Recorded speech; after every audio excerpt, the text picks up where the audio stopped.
Bonjour à toutes et à toutes, soyez les bienvenus à la prière du matin. C'est avec une grande joie que nous commençons notre journée avec la Vierge Marie, bien sûr, et la présence de l'Esprit Saint. Au nom du Père, du Fils et du Saint-Esprit, Amen. Je vous salue Marie, pleine de grâce, le Seigneur est avec vous. Vous êtes bénie entre toutes les femmes, et Jésus, le fruit de vos entrailles, est béni.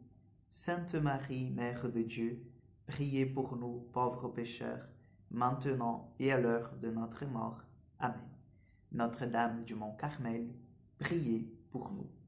Nous allons prendre l'évangile de Matthieu, chapitre 11, versets 16 au 19.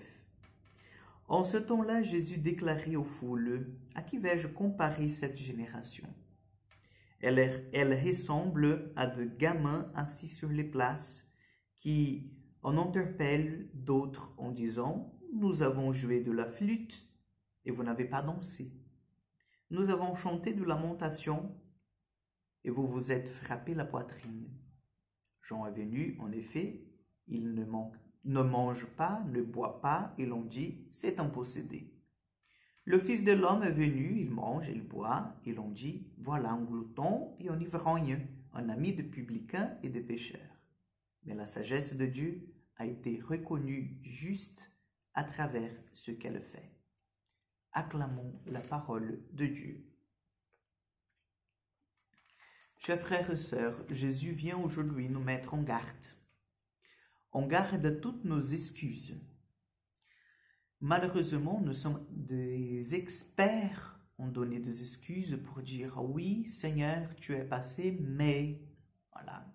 Donc, c'est sûr que lorsque nous allons nous rencontrer avec le Seigneur, il va passer un film de notre vie, vous voyez, et le Seigneur nous montrera toutes les fois, en fait, qu'il nous a croisés, toutes les fois qu'il se présentait à nous, toutes les fois qu'il a essayé de nous parler, et nous ne l'avons pas écouté, nous n'avons pas fait attention, et nous ne lui avons pas donné notre attention. Donc, aujourd'hui, chers frères et sœurs, le Seigneur nous dit, ben attention, parce que vous, qu'est-ce que vous voulez pour accepter que je sois là avec vous dans votre vie? Parce que Jean est venu, un grand prophète, il vous a annoncé en fait qu'il fallait se convertir parce que le royaume était proche, parce que, voilà, donc il fallait faire pénitence. Et Jean, dans ce sens, il était un exemple. Il ne mangeait pas, il ne buvait pas d'alcool, voilà, donc il était irréprochable dans ce sens. Et pour vous, en fait, voilà, vous avez dit, c'est un possédé. Il est sous influence. Il est fou.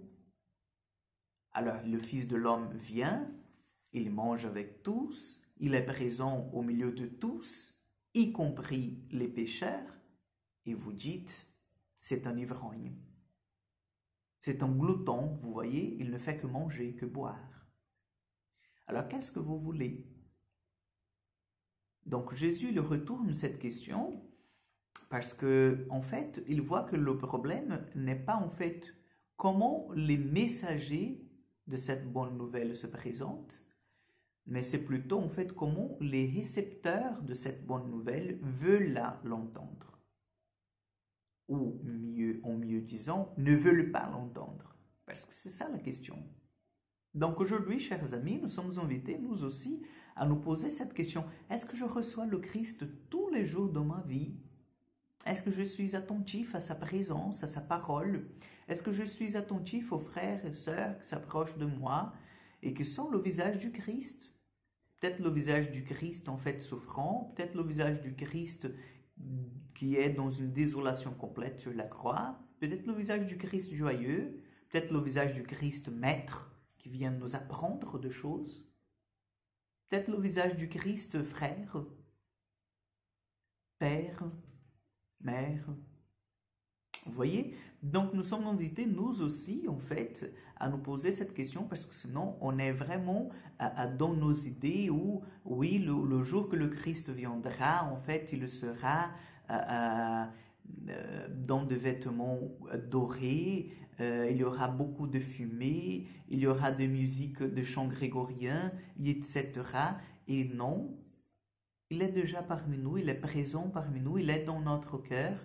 Et parfois nous nous faisons, ou souvent, voire, nous ne nous faisons pas attention. Ne nous faisons pas attention. Mais le Seigneur nous dit, en finissant, en clôturant cet évangile, la sagesse de Dieu était reconnue juste à travers ce qu'elle a fait. Donc, Dieu s'est présenté à chacun de nous. Dieu nous a donné l'opportunité de le connaître. Alors, la justice a été manifestée, alors c'est à nous de l'accueillir ou pas. Donc, demandons aujourd'hui au Seigneur, au cours de cette journée, que nous puissions être dociles à sa présence, à sa parole, que nous puissions aussi le voir partout où il est. Amen. Le Seigneur soit avec vous. Que Dieu Tout-Puissant vous bénisse et vous garde, le Père, le Fils et le Saint-Esprit. Amen. Bonne journée, chers amis, que Dieu vous accompagne et à demain pour encore une prière du matin.